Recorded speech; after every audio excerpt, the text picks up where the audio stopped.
Have you ever wondered what a shark in sneakers could possibly have in common with a famous philosopher? Well, today we're diving into the absolute chaos of the internet to find a really surprising link between AI-generated memes, what people are calling brain rot, and some of the deepest philosophy of the 20th century. It really comes down to this one question, right? A question we've all asked ourselves scrolling late at night. Why are the jokes so bizarre? Why are the images so surreal? We're going to find an answer by looking at something that, honestly, just looks like total nonsense, but it might just be the key to understanding our whole digital world right now. So our journey into the weird starts with a very specific flavor of it that has just blown up online. It's a thing people are calling Italian brain rot. And it all starts with pictures like this one. This is an AI-generated shark wearing bright blue Nike sneakers. The caption? The totally meaningless phrase, trallero tralala. That's it. And it doesn't stop there. Then you get Bombardiro crocodilo. It's a flying alligator, and it looks like it's surrounded by pizza bombs? The name itself is just this broken fake Italian that basically means bomber crocodile.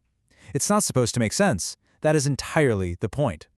And it just keeps on going. You've got characters like Ballerina Cappuccina. Each one is just more bizarre than the one before it, and they're usually paired with this distorted, AI-generated Italian voiceover. It's just a complete overload for your senses. Okay, so what is all this? Officially, it's part of a meme series called Italian Brainrot, and the formula is actually pretty simple. You use AI to create these surreal creatures, you give them these goofy, pseudo-Italian names, and then you just drop them into absurd situations with no plot whatsoever. The key here is that it's supposed to look sloppy and chaotic. But that gets us to the real question, doesn't it? Is this just junk content designed to waste our time, or is there something more going on here? Could there actually be an art to brain rot? First off, let's just be really clear about that term. Brain rot was literally Oxford's word of the year for 2024, and it means exactly what you think it means. That feeling you get when your brain turns to mush from scrolling through too much useless online content.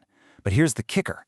The people who make and love these memes, they embrace the name. They know it's brain rot. That's the whole joke. So believe it or not, there's a real method to the madness here. This isn't just random. It's a very specific kind of post-ironic humor. You see, the internet started getting flooded with all this polished, generic AI content. People started calling it AI slop. And this was the reaction. By making something that's intentionally ugly and weird, you create a whole new kind of internet folklore, and it's always set to that jarring, distorted audio. But here's the big twist. This is not new. Not even close. To really get what Italian brain rot is about, we have to zoom way, way out and look at a long, long history of art that was all about these exact same feelings of chaos and meaninglessness. I mean, think about it. This idea of mashing together things that don't belong, what you might call incongruity, it's a timeless human thing. This timeline shows it stretches from ancient cave paintings of human-animal hybrids to weird, monstrous figures in the margins of medieval books, all the way to the Dada art movement after World War I, and even Samuel Beckett's famously confusing play Waiting for Godot.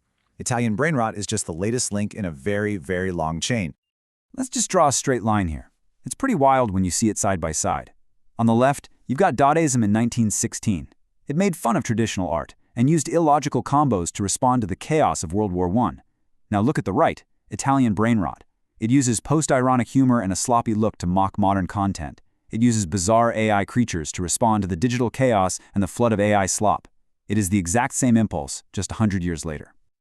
So, why? Why does this pattern keep repeating itself? Why do we humans, when we're faced with overwhelming chaos, turn to making nonsense? To figure that out, we have to switch gears from art history to philosophy. The philosopher Albert Camus, he just nailed the starting point. You know, you're going through your routine, work, eat, sleep, repeat, and then suddenly, one day, you just stop and ask, why?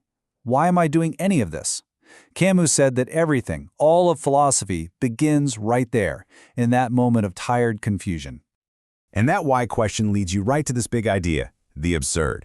Now, this is a super important point. The absurd is not the idea that life is meaningless. It's the conflict, it's the tension between us, humans, desperately searching for meaning and order, and a universe that is just silent, irrational, and offers up none of that.